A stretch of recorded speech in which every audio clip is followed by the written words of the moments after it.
کریم اما بعد، محترم حاضرین، بزرگ دوستوں اور میرے عزیز ساتھیوں، سورہ نساء کا آخر کا کچھ حصہ بچا ہوا تھا، اس کی آج ہم نے تلاوت سنی ہے اور سورہ مائدہ یہ مکمل سنی ہے۔ چھٹا پارہ شروع ہوتا ہے جس کے شروع میں اللہ رب العزت یہ فرماتے ہیں کہ اللہ رب العزت برائی کا جو چرچا ہے، برائی کو تو درکنار، برائی کا تو جو تذکرہ ہوتا ہے اس کو بھی اللہ رب العزت پسند نہیں فرماتے۔ شروع میں یہ اللہ رب العزت فرما رہے ہیں کہ برائی کے چرچے سے بچو، یہ اللہ رب العزت کو ذرا بھی پسند نہیں ہے۔ گناہ گاری کے چرچے، بے حیائی کے چرچے، یہ سب جو ہے چیزیں فحش ہے، اللہ رب العزت ان کو بالکل ناپسند کرتا ہے۔ اسی طرح اللہ رب العزت نے یہود اور عیسائیوں کے غلط عقیدے کی یہاں پر تردید کی ہے۔ یہودیوں کا یہ کہنا ہے کہ ہم نے عیسیٰ کو قتل کر دیا۔ میں عیسیٰ اس لیے کہہ رہا ہوں کیونکہ یہودیوں کا ماننا یہ ہے کہ عیسیٰ یہ کوئی نبی نہیں ہے۔ ان کے عقائد میں سے یہ ہے کہ اللہ رب العزت نے عیسیٰ نام کا کوئی نبی نہیں بھیجا، اور نعوذ باللہ من ذالک حضرت مریم پر وہ بہتان لگاتے ہیں کہ یہ عیسیٰ جو ہے یہ نعوذ باللہ من ذالک یہ ناجائز اولاد ہے، نعوذ باللہ۔ اور اسی طرح عیسائیوں کے عقیدے میں بھی گڑبڑی ہے۔ عیسائی یہ مانتے ہیں کہ یہودیوں نے عیسیٰ علیہ السلام کو قتل کر دیا، ان کو سولی پر چڑھا دیا، حالانکہ یہ بھی عقیدہ غلط ہے۔ اللہ رب العزت نے یہاں پر اس کو کلیئر کیا کہ اللہ رب العزت نے عیسیٰ علیہ السلام کا جو ہم شکل ہے، جہاں پر عیسیٰ علیہ السلام کا ان کو ہونے کا گمان تھا، وہاں پر سے عیسیٰ علیہ السلام کو آسمانوں پر اللہ نے اٹھا لیا، اور ایک یہودی جو انہی میں سے تھا، اللہ رب العزت نے اس کو حضرت عیسیٰ کی شکل دے دی اور یہودیوں نے اس کو قتل کیا۔ تو دونوں ہی کے عقیدے غلط ہیں۔ عیسائی کہتے ہیں کہ عیسیٰ علیہ السلام نے ہمارے لیے اپنے آپ کو قربان کر دیا، اور گویا کہ گناہ کرنے کا آج بھی عیسائی پادری عیسائیوں کو سرٹیفکیٹ دیتے ہیں کہ دیکھو تم جو چاہے گناہ کرو، تمہارے گناہ کے بدلے میں عیسیٰ علیہ السلام نے پہلے قربانی دے دی ہے۔ سمجھ میں آ رہی بات؟ تو عیسیٰ علیہ السلام کی قربانیوں کو وہ لوگ اپنے گناہوں کے کرنے کے لیے بہانہ بناتے ہیں۔ اللہ رب العزت نے اسی عقیدے کی تردید کی، نہ ان کو جو ہے سولی پر چڑھایا گیا، نہ ان کو قتل کیا گیا، بلکہ اللہ رب العزت نے ان کو آسمانوں پر اٹھا لیا ہے، اور وہ قیامت سے پہلے اللہ رب العزت آسمانوں پر سے ان کو نازل فرمائے گا۔ اسی طرح اللہ رب العزت نے یہاں پر سورہ نساء کے آخر میں غلو سے بچنے کو کہا ہے کہ اپنے دین میں غلو مت کرو۔ غلو کس کو کہتے ہیں؟ کسی بھی چیز کو جو اس کی حقیقت نہیں ہے اس سے زیادہ ماننا، کسی بھی چیز کو اس کی حقیقت سے زیادہ ماننا، کسی بھی شخصیت کو اس کے زیادہ بڑا درجہ دینا۔ جیسے جناب رسول اللہ صلی اللہ علیہ وسلم آخری نبی ہیں، ان کے بعد کوئی نبی آنے والا نہیں ہے، تو اللہ کے نبی صلی اللہ علیہ وسلم کو ہم یہ مانتے ہیں کہ نبیوں کے سردار ہے، آخری نبی ہے، امام الانبیاء ہے، اور سب سے افضل اللہ کے نظروں میں حضرت محمد صلی اللہ علیہ وسلم کی ذات ہے۔ لیکن آپ صلی اللہ علیہ وسلم کو خدا کا درجہ دے دینا، یہ ہو گیا غلو۔ حضرت علی رضی اللہ عنہ بہت بڑے صحابی ہے، اللہ کے نبی صلی اللہ علیہ وسلم کے چہیتے ہیں، حضرت فاطمہ کے شوہر، حضرت حسن و حسین رضی اللہ عنہما کے والد، ان کا مقام بہت اونچا ہے، لیکن بعض لوگوں نے ان کے مقام میں غلو کر دیا، ان کو نبوت تک پہنچا دیا۔ بعض لوگوں کا عقیدہ ہے، شیعوں کا، کہ وہی اصل میں جبرائیل علیہ السلام حضرت علی پر نازل کرنے آئے تھے، غلطی سے محمد صلی اللہ علیہ وسلم پر چلی گئی، نعوذ باللہ من ذالک۔ یہ شیعوں کے عقیدے میں سے عقیدہ ہے، ان میں بھی بہت سارے فرقے ہیں، اس میں سے بعض فرقوں کا یہ عقیدہ ہے۔ تو دین میں جو غلو کرے گا تو اللہ رب العزت اس غلو کو پسند نہیں کرتے۔ تو یہودیوں نے بھی اور عیسائیوں نے بھی اپنے دین میں غلو کیا، اور نعوذ باللہ من ذالک آج امت محمدیہ بھی اس کے بہت سارے فرقے اپنے دین میں غلو کر رہے ہیں، جس کا جو درجہ نہیں ہے اس کو اس درجے سے اوپر بٹھا رہے ہیں۔ اسی طرح اللہ رب العزت نے اب سورہ مائدہ شروع ہوتی ہے، سورہ نساء ختم ہوئی اور بھی بہت سارے مضامین ہیں اس کے اندر۔ سورہ مائدہ کے شروع میں اللہ رب العزت سب سے پہلے سمجھے کہ اس کو سورہ مائدہ کیوں کہا جاتا ہے۔ مائدہ کا کیا معنی ہے؟ مائدۃن کا معنی ہے دسترخوان، جس پہ بیٹھ کے ہم کھانا کھاتے ہیں، افطار کرتے ہیں، اس کو کہتے ہیں مائدہ۔ اس صورت کے اندر عیسائیوں نے، حضرت عیسیٰ علیہ السلام کے حواریین نے، حضرت عیسیٰ علیہ السلام کے جو صحابی تھے ساتھ رہنے والے، انہوں نے درخواست کی تھی کہ حضرت عیسیٰ آسمانوں سے اللہ رب العزت سے آپ درخواست کیجئے کہ ہم کو آسمانوں سے آج کھانا کھانا ہے، زمین کا کھانا نہیں کھانا ہے، آسمانوں سے کھانا اترنا چاہیے۔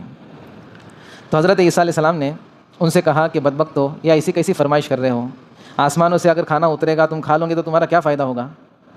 نہیں بولے ہم کو دیکھنا ہے کہ آسمانوں سے کھانا آپ اتار سکتے کہ نہیں، اللہ رب العزت اتار سکتے کہ نہیں۔ تو حضرت عیسیٰ علیہ السلام نے، چونکہ حضرت عیسیٰ علیہ السلام بڑے نرم مزاج تھے، بڑے دل کے نرم تھے، اور امت کی، ان کی قوم کی ان کو بڑی فکر تھی، تو انہوں نے کہا یہ ایسے نہیں مانیں گے، تو اللہ کے لیے کیا مشکل ہے۔ تو حضرت عیسیٰ علیہ السلام نے دعا کی اللہ رب العزت سے، اے اللہ آسمانوں سے دسترخوان اتار دے، کیونکہ حضرت عیسیٰ علیہ السلام کو معلوم تھا کہ بنی اسرائیل کے لیے پہلے اللہ رب العزت نے آسمانوں سے منہ و سلوہ کئی سالوں تک اتارا ہے۔ سمجھ میں آ رہی بات؟ تو ایک بار دسترخوان کوئی مسئلہ نہیں، اللہ رب العزت اتار سکتے، تو حضرت عیسیٰ علیہ السلام نے دعا کی، تو اللہ رب العزت نے کہا ٹھیک ہے دسترخوان تو اتاروں گا، کوئی مشکل بات نہیں ہے، لیکن اتنی بڑی نشانی دیکھنے کے بعد کہ آسمان سے دسترخوان اترا، اللہ کی طرف سے کھانا تم لوگوں کے لیے آیا، اتنی بڑی نشانی دیکھنے کے بعد جو کفر کرے گا، جو میری نافرمانی کرے گا، تو پھر اس کو عذاب بھی ایسا دوں گا کہ پورے عالم میں نے کسی کو ایسا عذاب نہیں دیا۔ پھر اللہ رب العزت نے آسمانوں سے دسترخوان اتارا تھا، تو اسی کا ذکر ہے، اس لیے اس کا نام سورہ مائدہ رکھا گیا ہے۔ اچھا، شروع میں اس کے مضامین جو بہت سارے مضامین ہیں، یہ سورت کس وقت نازل ہوئی اس کو سمجھنا بہت ضروری ہے۔ اللہ کے نبی صلی اللہ علیہ وسلم مدینہ تشریف لائے، مدینہ میں اللہ کے نبی صلی اللہ علیہ وسلم کئی سال رہے، اور ان سالوں کے اندر اسلام کو اور مدینہ کی ریاست کو مستحکم کیا، بالکل جم گئی ریاست، اور بہت سارے علاقے فتح ہوئے، اور مسلمانوں کے مسلمانوں کا دبدبہ ہو گیا، اہل مکہ بھی مایوس ہو گئے، مطلب کفر کی جڑیں کٹ چکی تھیں، اب پورا نظام، حکومت یہ مسلمانوں کے ہاتھ میں آ گئی تھی۔ اب اللہ رب العزت نے اس میں جو احکامات نازل فرمائے ہیں، قربان جائیے دوستو، جب کسی کے ہاتھ میں حکومت آ جاتی ہے، کسی کے ہاتھ میں پاور آ جاتا ہے، تو وہ آسمان پہ اڑنے لگتا ہے، وہ سمجھتا ہے کہ جو میں بولوں گا وہی ہونا چاہیے، لیکن اللہ رب العزت سورت کے شروع ہی میں یہ کہہ رہے ہیں، اور یہ صحابہ کو اور صحابہ کے ذریعے پوری امت کو سمجھا رہے ہیں کہ انصاف پر قائم رہو، تمہارے ہاتھ میں حکومت آ گئی، اس کا مطلب یہ نہیں کہ تم ظلم کرو گے، پہلے تو تم اپنے عہد و پیمان کو پورا کرو، جو وعدہ تم نے اللہ سے کیا وہ بھی پورے کرو، اور اسی طرح جو آپس میں تمہارے عہد و پیمان ہے، جو ایگریمنٹ بنے ہوئے ہیں، جو تم نے ڈیل طے کی ہوئی ہے، اس کو پورا کرو۔ ایسا مت سمجھو تم بڑے آدمی بن گئے ہو تو تم جو بولو گے اور تم جو کریں گے کوئی کچھ نہیں بولے گا، ایسا نہیں ہے۔ پھر اللہ رب العزت نے آگے چل کر یہ بتایا کہ کسی قوم کی دشمنی تم کو اس بات پر آمادہ نہ کرے کہ تم انصاف نہ کرو، تمہارے ہاتھ میں پاور ہے، ہر چیز ہے، اب کوئی قوم تمہاری دشمن ہے لیکن وہ حق پر ہے اور تم نہ حق پر ہو، تو اللہ رب العزت تم کو اجازت نہیں دیتا، چاہے وہ قوم یہودی ہو، نصرانی ہو، مشرک ہو، کافر ہو، اگر وہ حق پر ہے تو تم ان کے ساتھ انصاف کا معاملہ کرو۔ یہ اللہ رب العزت سمجھا رہے ہیں اس صورت کے شروع میں۔ پھر اللہ رب العزت نے اس صورت کے اندر حلال اور حرام چیزوں کا بھی ذکر کیا کہ کیا چیزیں تمہارے لیے حلال ہے، کیا چیزیں تمہارے لیے حرام ہے۔ اسی طرح ذبیحہ، یعنی جو جانور کو ذبح کیا جاتا ہے، اللہ کے نام پر ذبح کیا ہوا جانور یہ تمہارے لیے حلال ہے، اس کے علاوہ کسی کے بھی نام پہ جانور ذبح کیا ہو یا پھر کسی کے بھی نام پہ کوئی چڑھاوا چڑھا گیا ہو، وہ تمہارے لیے کھانا ناجائز ہے۔ سمجھ میں آ رہی بات؟ یہاں پر اللہ رب العزت نے صاف الفاظ میں کہا ہے کہ اللہ کے نام کے علاوہ کسی کے نام کا کھانا ہمارے لیے جائز نہیں ہے۔ یہ بات غور سے سن لے اور سمجھ لے اس کو دوستو، کیونکہ جہاں کھانا دکھتا ہے نا تو ہم پاگل ہو جاتے ہیں۔ سمجھ میں آ رہی بات؟ تو کھانا جو ہمارے سامنے آ رہا ہے، کھانے کی چیز، مٹھائی ہو، نان کھٹائی ہو، جو بھی کچھ ہو، وہ کس کے نام کا چڑھاوا ہے، اگر اللہ کی نسبت پر ہے تو ہمارے لیے کھانا جائز ہے، اللہ کے علاوہ کوئی نبی کے نام پر، ولی کے نام پر، کسی کے بھی نام پر ہو، یہ ہمارے لیے جائز نہیں ہے، یہ حرام ہے اس کا کھانا، یہ سمجھ لیں۔ تو اس چیز کو اللہ رب العزت نے یہاں پر بتایا ہے۔ پھر آگے چل کر اللہ رب العزت نے ایک بہت اہم اصول بیان کیا، تعاونوا علی البر والتقوی، ایمان والوں سے کہا ہے کہ نیکی کے کاموں میں، تقوی کے کاموں میں ایک دوسرے کی مدد کرو۔ تم کو لگ رہا ہے کہ کوئی شخص نیکی کا کام کر رہا ہے، اگرچہ وہ تمہارے فرقے کے خلاف ہو، تو اس نیکی کے کام میں ہم کو پتہ ہے کہ نیکی کا کام ہے اور نیت اس کی اچھی ہے، تو اس میں اس کا تعاون کرنا ہے، چاہے ہمارا مسلک کچھ بھی ہو۔ تعاونوا علی البر والتقوی، نیکی کے کاموں میں، تقوی کے کاموں میں ایک دوسرے کی مدد کرو۔ ولا تعاونوا علی الاثم والعدوان، گناہ کے کاموں میں اگر تمہارا بھائی ہے، تمہارا جگری دوست ہے، تمہارا رشتہ دار ہے، جو بھی ہے، اور وہ گناہ کے کاموں کے اندر ملوث ہے تو اس کی مدد مت کرو۔ سمجھ میں آ رہی بات؟ ہمارا دشمن اچھا کام کر رہا ہے تو اس کے ساتھ اچھائی میں شامل ہو سکتے ہیں، اور ہمارا دوست برائی کر رہا ہے تو اس برائی میں ہم شامل نہیں ہو سکتے، اس کو اللہ رب العزت نے یہاں پہ بیان فرمایا ہے۔ اسی طرح اللہ رب العزت نے ایک بہت بڑی خوشخبری دی اس صورت کے اندر، کیونکہ آخری زمانے کی، اللہ کے نبی صلی اللہ علیہ وسلم کے آخری زمانے کی صورت ہے یہ، تو اس میں اللہ کے نبی صلی اللہ علیہ وسلم کو کے ذریعے سے امت کو یہ خوشخبری دی گئی کہ اللہ رب العزت نے اس دین کو، دین اسلام کو مکمل کر دیا ہے، اور اس دین کو اللہ رب العزت نے نعمت قرار دیا ہے۔ الیوم اکملت لکم دینکم واتممت علیکم نعمتی ورضیت لکم الاسلام دینا، اور دین اسلام سے اللہ رب العزت قیامت تک کے لیے راضی ہو گئے ہیں۔ اب جو کوئی بھی دین اسلام سے ہٹ کر کوئی دین لاتا ہے، چاہے بظاہر کتنا ہی اچھا نظر آتا ہو، اللہ اس کو قبول نہیں کریں گے۔ امام مالک رحمۃ اللہ علیہ فرمایا کرتے تھے کہ یہ آیت نازل ہونے کے بعد، الیوم اکملت لکم دینکم، یعنی دین مکمل ہو گیا، اس کی بشارت سنائی گئی۔ اس آیت کے نازل ہونے کے بعد اگر کوئی شخص یہ سوچے کہ یہ جو مسئلہ ہے اور یہ جو کام ہے، یعنی نیا کام کوئی اسلام میں داخل کرے جس کو بدعت کہتے ہیں، عبادت سمجھ کے کوئی ایسا کام جو اللہ کے نبی نے نہیں کیا اس کو وہ اسلام کا حصہ مانے، اسلام کا حصہ بول کر کے اس پر عمل کرے، تو دوستو اس نے اللہ کے نبی پر اور قرآن پہ الزام لگایا کہ دین ابھی تک مکمل نہیں ہوا تھا، ہم لوگ اس کو مکمل کر رہے ہیں۔ اس لیے آپ جس مسئلے میں آپ کو شک ہے کہ یہ کام کرنا ہے کہ نہیں کرنا ہے، تو اس کو قرآن اور حدیث کی روشنی میں ہم کو سمجھنا چاہیے کہ اللہ کے نبی کے زمانے میں ہوا کہ نہیں ہوا۔ اگر نہیں ہوا اور اگر علماء حق کہتے ہیں کہ بدعات میں سے ہے، یعنی یہ خود ساختہ ایجاد ہے ہماری، تو اس کام کو چھوڑ دینا چاہیے۔ سمجھ میں آ رہی بات؟ تو اس چیز کو اللہ رب العزت نے یہاں پر بیان فرمایا ہے۔ اسی طرح اللہ رب العزت نے چوری کے احکامات یہاں پر بیان کیے ہیں کہ چور جو ہے اس کی سزا بہت سخت ہونی چاہیے۔ اسلام نے دوستو زنا کی سزا، چوری کی سزا اور جو جرائم ہے اس کی سزا، قتل کی سزا بڑی سخت رکھی ہے۔ اس کی وجہ یہ ہے دوستو کہ اگر کوئی شخص ایک مرتبہ چوری کرے اور اس کو اگر سزا نہ ملے تو اس کی ڈیرنگ بڑھ جائیں گی، وہ دوسری مرتبہ بھی چوری کرے گا۔ اچھا، چوری کرنا کیوں اتنا بڑا گناہ ہے؟ مثال دیتا ہوں آپ کو۔ ایک شخص مہینہ بھر کام کرتا ہے اور مہینہ بھر کام کرنے کے بعد وہ 10 تاریخ کا انتظار کرتا ہے کہ میری تنخواہ ملنے والی ہے۔ کیوں انتظار کرتا ہے؟ کہ پورا وہ اس کی تنخواہ پر ڈیپینڈ ہے، اس کو مہینے بھر کا راشن بھی بھروانا ہے، اس کو بچوں کے اسکول کی فیس بھی بھرنی ہے، اس کی لائٹ بل بھی بھرنا ہے، گھر کا رینٹ بھرنا ہے۔ تو پوری پلاننگ سے ایک مہینہ کام کرتا ہے اور 10 تاریخ کے انتظار میں رہتا ہے کہ 10 تاریخ آئیں گی، میرے ہاتھ میں پیسے آئیں گے اور میں یہ تمام چیزیں پیڈ کر دوں گا۔ اب وہ ممبئی سے تنخواہ لے کے نکلتا ہے، کلوا اور ممرا کے بیچ میں اس کا بٹوا گل ہو جاتا ہے۔ اب اس کا بٹوا گل ہو جاتا ہے اور وہ جب ٹرین سے اترتا ہے نیچے تو اس کی پورے مہینے کی جو تنخواہ تھی وہ تو گئی، لیکن ابھی اگلا مہینہ کیسا گزرے گا اس کو سمجھ میں نہیں آ رہا۔ نعوذ باللہ ثم نعوذ باللہ، جو زیادہ جو ہے ایموشنل لوگ ہوتے ہیں وہ ادھر ہی خودکشی کر لے گا۔ بہت ساری چیزیں ہوتی ہیں، بہت سارے بگاڑ ہوتے ہیں۔ تو چوری جو ایسی چیز ہے دوستو، اتنی خطرناک چیز ہے کہ یہ کسی کو خودکشی پر آمادہ کرے گی، کسی عورت کو غلط کام کرنے پر آمادہ کر دیں گی، کسی کو کیا بنا دیں گی، کسی کو کیا بنا دیں گی۔ اس لیے دوستو اللہ رب العزت نے چوری کی بڑی سخت سزا رکھی ہے کہ چور کے ہاتھ کاٹے جائیں گے۔ سمجھ میں آ رہی بات؟ کہ اگر ایک بار کسی کا ہاتھ کٹ گیا تو آئندہ دوستو چوری تو درکنار، کوئی راستے پہ پڑی ہوئی چیز ہے اس کو بھی دیکھ کے آدمی ڈرے گا کہ میرے پہ چوری کا الزام نہ لگ جائے۔ تو اسلام کے جو قوانین ہیں سخت ضرور ہے، لیکن یہ ہمیشہ ہمیشہ کے لیے جرائم کو ختم کرنے والے قانون ہیں۔ ہمیشہ ہمیشہ کے لیے جرائم ختم ہو جائیں گے۔ ہمارے ملک کا حال دیکھیں، یہاں پر ایوریج نکالا گیا ہے کہ اتنے منٹ میں اتنے جو ہے زنا ہوتے ہیں، بچیوں پر ظلم ہوتا ہے، اتنی چوریاں ہوتی ہے، اس کی روک تھام کا کوئی انتظام نہیں ہے۔ اتنی ہر چیز ہو کر بھی پبلک کو معلوم ہے کہ ہم لوگ کچھ بھی کریں گے تو سزا ملنے والی نہیں ہے، اس کے لیے بنداس گناہ کرتے ہیں۔ اس لیے دوستو اسلام کا جو قانون ہے یہ اللہ کا قانون ہے، کسی کا خود ساختہ کسی کے لوگوں کا بنایا ہوا قانون نہیں ہے۔ جس نے دنیا بنایا اس کا قانون ہے۔ اب اس قانون پر اگر ہم عمل کریں گے تو ہماری دنیا بھی بنے گی اور آخرت بھی بنے گی۔ اسی طرح اللہ رب العزت نے قتل ناحق کے متعلق ایک واقعہ بیان کیا ہے اس سورت کے اندر، حضرت آدم علیہ السلام کے 2 بیٹوں کا۔ روایت میں آتا ہے ایک کا نام حابیل تھا، ایک کا نام قابیل تھا۔ قابیل کی قربانی کو اللہ رب العزت نے رد کر دیا، حابیل کی قربانی کو قبول کر لیا۔ اس کو حسد ہو گیا، اس نے اپنے بھائی سے کہا کہ میں تجھے قتل کر دوں گا۔ حابیل سے کہا قابیل نے، تو بھائی نے کہا کہ اگر تیری قربانی قبول نہیں ہوئی تو اس میں میری کیا غلطی ہے، تو مجھے کیوں قتل کرے گا؟ ٹھیک ہے، تو مجھے قتل کرنا ہے کر، میں تیرے اوپر ہاتھ نہیں اٹھاؤں گا۔ بہرحال قابیل نے حسد کر کے اور اپنے تکبر میں آ کے حابیل کو قتل کر دیا۔ اللہ کے نبی صلی اللہ علیہ وسلم نے ارشاد فرمایا، بخاری و مسلم کی روایت ہے کہ دنیا میں جتنے بھی قتل ہوں گے تو قتل کرنے والوں کو اس کا گناہ تو ملے گا، لیکن پورا گناہ قابیل کو بھی ہوگا۔ وجہ کیونکہ اس نے اس گناہ کی شروعات کی ہے۔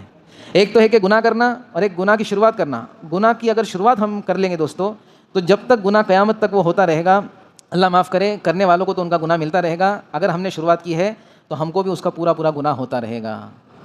مثال کے طور پر ہمارے محلے کے اندر سب اچھے سے چلتا تھا، اب کسی کی شادی آ گئی، اس کے ارمان اتنے جوش میں آ گئے، میرے ارمان پورے کرنے ہیں، اس نے ڈی جے لگا دیا شادی میں۔ اب اس کا جو فرینڈ سرکل تھا ان لوگ نے دیکھے کہ ہم کو بھی ڈی جے لگانا چاہیے، ہمارے دوست نے لگایا تھا۔ اب ڈی جے کا ایک جو ہے سلسلہ شروع ہو گیا، تو جتنے لوگ قیامت تک اس ٹاکولی محلے میں ڈی جے بجائیں گے دوستو، اس کے کھاتے میں وہ ڈی جے لکھا جائے گا، اور اس کی نسلوں کے اندر اللہ رب العزت اس بگاڑ کو جو رکھیں گے۔ اللہ ہم سب کی حفاظت فرمائے۔ اگر کسی نے ایسا کوئی گناہ شروع کیا ہے تو اس کے ذمے ہے کہ توبہ کرے، اور جو لوگ وہ گناہ کر رہے ہیں تو اس کو روکے، بھائی میں نے کیا تم لوگ مت کرو، میرے کو معاف کرو اور اللہ بھی مجھے معاف کرے۔ یہ تو میں نے ایک مثال دی، ایسی کوئی بھی چیز غلط چیز کی شروعات کرنا بہت خطرناک گناہ ہے دوستوں۔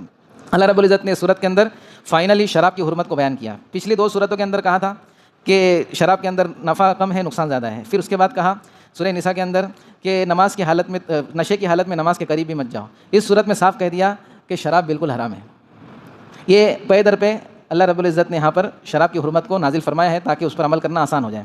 اسی طرح اللہ رب العزت نے اس صورت کے اندر وضو کے احکامات بتائے کہ وضو میں کیا کیا کرنا چاہیے، اس کے احکامات اللہ رب العزت اسی صورت میں بتائے ہیں۔ اور ایک چیز کو یہاں پر بیان کیا اللہ رب العزت نے کہ موسیٰ علیہ السلام کی قوم، ان کو اللہ رب العزت نے موسیٰ علیہ السلام پر وحی نازل فرمائی کہ تم لوگ فلاں فلاں بستی میں داخل ہو جاؤ، وہاں پر قوم عمالقہ، بہت خطرناک قوم تھی وہ، اس کے ساتھ لڑو کیونکہ اس نے ظلم ڈھا رکھا ہے۔ تو موسیٰ علیہ السلام کی قوم نے کیا کہا پتہ ہے آپ کو؟ اے موسیٰ، تم اور تمہارے رب لڑو، ہم یہاں پہ بیٹھ کے تماشا دیکھیں گے، ہم ادھر ہاں ہونا قاعدون، ہم یہاں پہ بیٹھیں گے۔ یہاں پر اللہ رب فرق بتا رہے ہیں کہ موسیٰ علیہ السلام کی جو قوم تھی بنی اسرائیل، ایک ایسی ہٹ دھرمی والی قوم تھی کہ نبی کو کہہ دیے کہ تم جاؤ، وہ کہہ رہے یا قومی، اپنے پن سے کہہ رہے میری قوم، اور وہ یہ بھی نہیں کہہ رہے کہ اے نبی، وہ کہہ رہے موسیٰ تم جانو تمہارا رب جانے، ہم یہاں پہ بیٹھ کے تماشا دیکھیں گے، ہم نے لڑنے بیٹھنے والے، بہت خطرناک لوگ ہیں سامنے والے۔ اور حضرت محمد صلی اللہ علیہ وسلم کو اللہ نے ایسے صحابہ کی جماعت دی کہ سامنے جو ہے ہزاروں کا لشکر ہے، صحابہ کمزور حال ہے، نہ ان کے پاس سواریاں ہے، نہ پہننے کو چپل ہے، نہ ہاتھ میں ہتھیار ہے۔ اللہ کے نبی نے پوچھا کہ ہمیں کیا کرنا چاہیے؟ تو مہاجرین کھڑے ہو گئے کہ ہم تو سب کچھ چھوڑ کر آئے ہیں، ہم اپنی جانوں کو قربان کر دیں گے۔ پھر اللہ کے نبی نے دوبارہ پوچھا ہمیں کیا کرنا چاہیے غزوہ بدر کے موقع پر؟ پھر مہاجرین کھڑے ہوئے، اللہ کے نبی صلی اللہ علیہ وسلم ہم لڑیں گے۔